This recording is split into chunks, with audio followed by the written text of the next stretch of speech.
Bonjour, j'espère que vous allez bien. Alors on se retrouve après des mois et des mois sans nouvelles de moi. On se retrouve pour le challenge des 52 semaines qui s'est transformé en challenge des 150 semaines.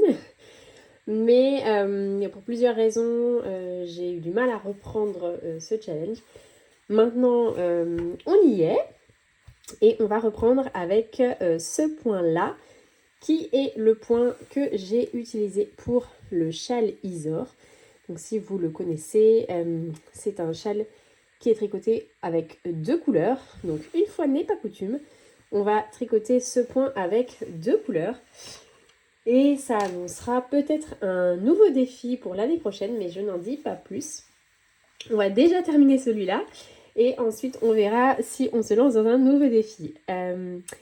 Donc, ça s'appelle le point de pied de poule, qui est ce point-là, qui est un multiple, il faut un multiple de 2. Et il faut également, ça se fait sur 4 rangs. Donc là, j'ai monté 20 mailles. Pour l'occasion, je n'ai pas fait de mailles lisières. Vous pouvez très bien en faire une. J'avoue que moi, je ne les ai pas faites. Voilà. Donc là, le point est tricoté sur tout le rang. Voilà, c'est tout le rang qui est tricoté dans ce point-là. Donc, j'ai utilisé de la Floradeka, qui est une laine avec du mérino, de la soie et du yak. Et j'ai utilisé la Olympia, qui est une laine avec de l'angora et du mérino. Donc, j'alterne 2 rangs avec celle-ci et 2 rangs avec celle-ci. Donc, j'ai commencé par faire 2 rangs de pointerie. Et pour la mise en place de ce point, il faudra faire un rang de points mousse avec celle-ci, et ensuite vous commencerez avec celle-là. Donc on va débuter. Donc là on commence avec le point avec la laine Floradeka. Donc au lieu de piquer dans ce trou là, comme une maille classique en droit, vous allez piquer dans le trou en dessous, ce qui va s'appeler une maille double, et vous laissez tomber. Faites une maille classique en droit et une maille double. Une maille classique, j'essaie de rapprocher, et une maille double. Une maille classique, une maille double, et ainsi de suite sur tout le rang. Donc une maille classique, une maille double, une maille classique, une maille double. Donc vous plantez bien, voilà, votre aiguille en dessous. N'ayez pas peur de lâcher, hein. Donc vous lâchez bien le fil. Une maille classique, une maille double, une maille classique, une maille double, une maille classique, une maille double, et on termine. Donc on a commencé par une maille double, donc on termine par une maille en droit simple. Le deuxième rang, ça va être très facile, c'est que des mailles en droit. Donc avec la laine là, donc vous n'avez que des mailles en droit. Donc c'est un point qui est extrêmement simple. Si ce châle vous tente, mais que vous pensez qu'il est trop compliqué, vraiment c'est en fait c'est que des mailles en droit. La seule chose, c'est qu'on ne pique pas forcément au même endroit. Donc là je vous passe rapidement cette étape là, parce que c'est que des mailles en droit et il n'y a rien de compliqué. On arrive donc à la fin du rang 2, et on va donc prendre notre deuxième fil. Pour le coup, donc on va faire passer le fil devant.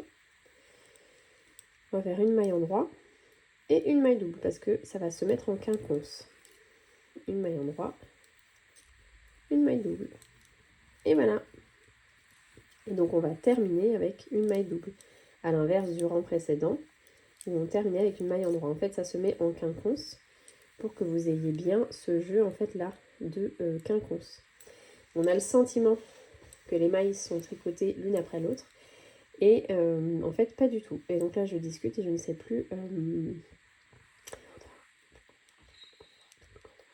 endroit. Voilà. Endroit. Double. Endroit. Double. Endroit. Double. Endroit. Double. Et donc on termine bien avec une maille double. Et donc là, vous piquez bien en dessous. Tac.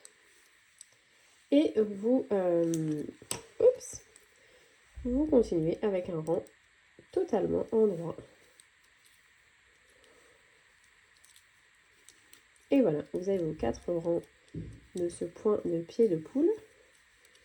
Et vous pouvez donc aborder peut-être plus facilement le châle Isor, qui est un châle que je porte très régulièrement.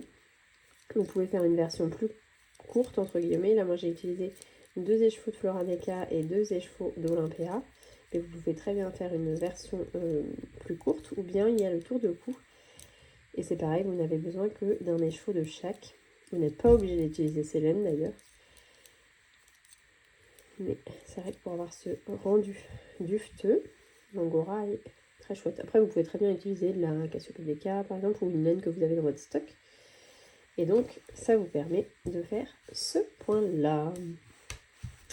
Ben, je suis ravie de vous retrouver. Merci si vous êtes des anciennes et que vous découvrez cette nouvelle vidéo 1 an après que j'ai dû la poster. Merci pour votre patience, merci pour votre compréhension. Et puis, je vous retrouve très rapidement. C'est promis pour un nouveau point. Donc, on est au point 47 ou 48 de mémoire. On ira jusqu'au 52 et après, on fera sans doute un nouveau challenge qui sera suivi chaque semaine. Je vous souhaite une très bonne semaine, un très bon week-end, tout dépendra quand vous écouterez cette vidéo. Et prenez bien soin de vous et de vos proches. À bientôt!